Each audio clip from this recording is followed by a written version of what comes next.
الشیطان الرجیم بسم اللہ الرحمن الرحیم انما حرم علیکم المیتۃ والدم ولحم الخنزیر وما اہل بہ لغیر اللہ۔ کل اس آیت کی روشنی میں کچھ باتیں عرض کی تھی کہ اللہ رب العزت نے 4 حرام چیزوں کا یہاں پر تذکرہ فرمایا ہے، جن میں سے سب سے پہلی چیز میتہ، جس کو مردار کہتے ہیں۔ مردار وہ چیز ہے جس کو اللہ کا نام لے کر مسنون طریقے سے ذبح نہ کیا جائے، ویسے ہی مر جائے، کسی اور وجہ سے مر جائے تو اس کو مردار کہتے ہیں۔ اور ذبح کا عام طریقہ کار ہم لوگ جانتے ہیں کہ کسی بھی جانور کے گلے پر بسم اللہ اللہ اکبر پڑھ کے چھری چلائی جائے، یہاں تک کہ اس کی 4 رگیں کٹ جائیں۔ گلے کے شروع والے حصے میں 4 رگیں ہوتی ہیں۔ ایک سانس کی رگ ہوتی ہے جس کے ذریعے سے ہم سانس لیتے ہیں، اور دوسری کھانے کی رگ ہوتی ہے جس کے ذریعے سے کھانا پینا انسان کے اندر جاتا ہے، اور 2 رگیں خون کی ہوتی ہیں جن کے اندر سے خون گردش کرتا ہے۔ تو یہ 4 رگیں اگر کٹ جائیں، اور علماء نے لکھا ہے کہ اگر خون کی رگوں میں سے ایک بھی کٹ جائے تو اس سے بھی مقصد حاصل ہو جاتا ہے۔ تو ایک تو ذبح کرتے وقت ہمیں یہ کوشش کرنی چاہیے کہ یہ 4 رگیں کٹیں اور اس سے آگے چھری نہیں چلنی چاہیے۔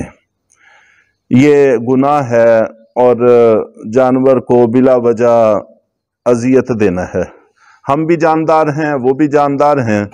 ایک جاندار کو اللہ نے اجازت دی ہے کہ تم دوسرے جاندار کو ذبح کر کے کھا سکتے ہو، تو اس کو صرف اتنی ہی تکلیف دے سکتے ہیں جتنی اجازت ہے، اس سے زیادہ کی اجازت نہیں ہے۔ اس میں ہم نے کئی چیزیں اپنے پاس سے داخل کر لی ہیں۔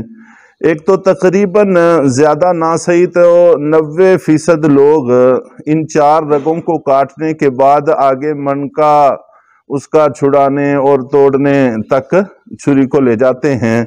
یہ گناہ ہے، حرام ہے، یہ جائز نہیں ہے۔ اگرچہ گوشت تو حلال ہو جاتا ہے، لیکن اتنا تکلیف پہنچانا یہ جائز نہیں ہے، اس کی گنجائش نہیں۔ اور کسائی تو تقریباً سارے کے سارے ایسے ہی کرتے ہیں، اور ہم لوگ بھی اگر گھر میں مرغی یا کوئی اور پرندہ وغیرہ ذبح کرتے ہیں تو ہم بھی ایسا ہی کرتے ہیں، تو یہ ٹھیک نہیں ہے۔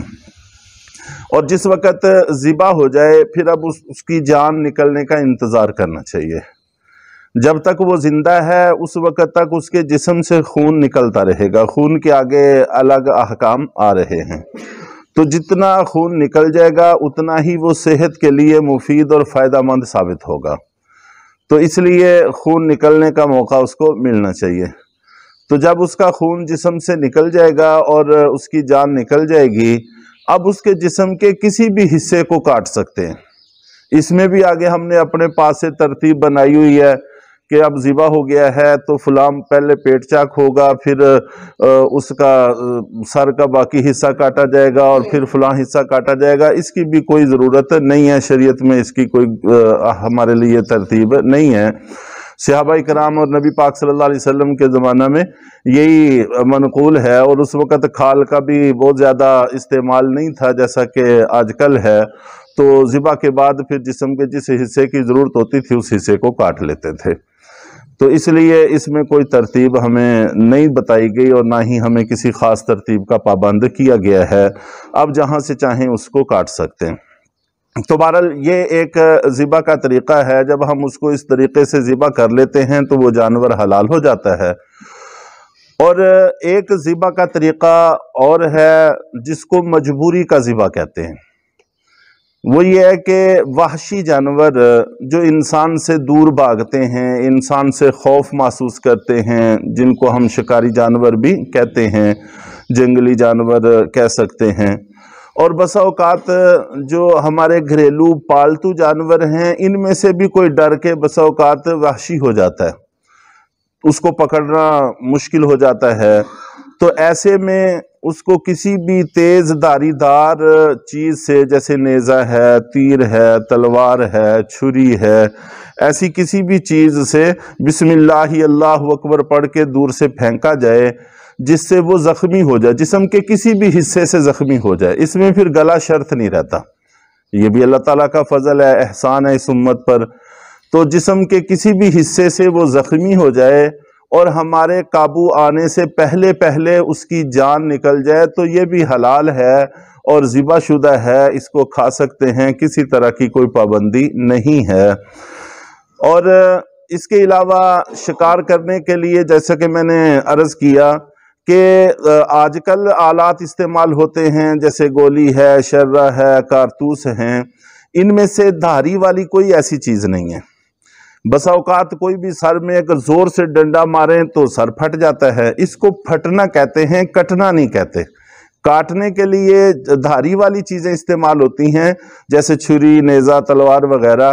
اگر کاٹنے والی چیز سے ذبح کی اس کو زخمی کیا ہے تو وہ تو حلال ہے، لیکن اگر ایسی چیز سے کہ زور سے اس کو لگی، جیسے کہ گولی یہ بارود کے پریشر سے جاتی ہے اور جسم کے اندر گھس جاتی ہے، دنس جاتی ہے، تو یہ پھاڑنے میں تو شامل ہے، کاٹنے میں شامل نہیں ہے۔ تو اس لیے یہ اگر ہمارے قابو آنے سے پہلے پہلے جانور مر جاتا ہے اور ہم اس کو صحیح طور پر ذبح کرنے پہ قادر نہیں ہوتے تو یہ مردار ہے، اس کا کھانا جائز نہیں ہے۔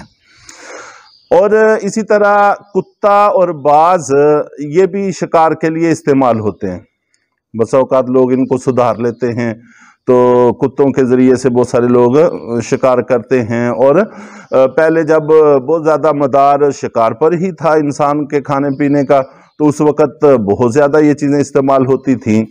تو اگر کتا چھوڑا بسم اللہ اللہ اکبر پڑھ کے اور اس نے جا کر جانور کو پکڑا اور اس کو زخمی کر دیا، اور زخمی کرنے کے بعد آپ کے پاس لے آیا اور جانور آپ کے قابو میں آنے سے پہلے پہلے اگر مر جاتا ہے تو یہ جانور بھی حلال ہے، اس میں بھی کوئی حرج نہیں ہے۔ اور علماء نے یہاں بڑی عجیب بات لکھی ہے، وہ فرماتے ہیں کہ دیکھیں کتا، اس کا مزاج تو یہی ہے کہ اگر گوشت اس کے ہاتھ لگ جائے تو وہ کھا لے اس کو، لیکن وہ اپنے نفس کو چھوڑ کر اپنے مالک کی بات کو ترجیح دیتا ہے تو اس کا شکار بھی حلال ہو جاتا ہے۔ تو عام کتوں سے اس کے احکام بدل جاتے ہیں۔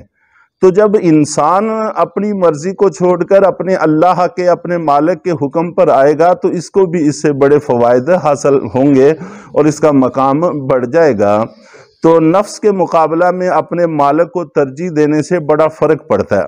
عام کتا اگر کسی جانور کو پکڑتا ہے، زخمی کرتا ہے اور ہم کتے سے وہ جانور چھین لیتے ہیں تو اس کا کھانا جائز نہیں ہے۔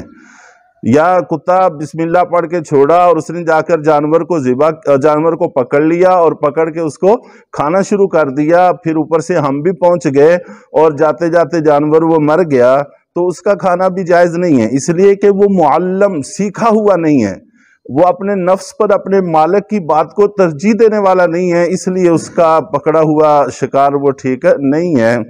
اور اگر زخمی حالت میں شکار ہمارے قابو آ گیا ہے، زندہ ہے، تو اس کو پھر صحیح ترتیب پر ذبح کرنا ہی ضروری ہے۔ ہمارے ہاتھ آنے کے بعد پھر انتظار نہیں کرنا چاہیے پہلے زخم کا، پھر فوراً اس کو ذبح کرنا چاہیے۔ اگر ہم فوراً ذبح نہیں کر سکے تو وہ جانور بھی مردار ہے، اس کا کھانا بھی جائز نہیں ہے۔ تو بہرحال یہ موٹی موٹی چند ایک باتیں ضروری محسوس کی تو عرض کر دیں۔ کل انشاءاللہ خون کے حوالے سے اور پھر لحم خنزیر اور وما اہل بہ لغیر اللہ کے حوالے سے بات عرض کی جائے گی۔ اللہ تعالی ہم سب کو صحیح راستے پر چلنے کی توفیق عطا فرمائے۔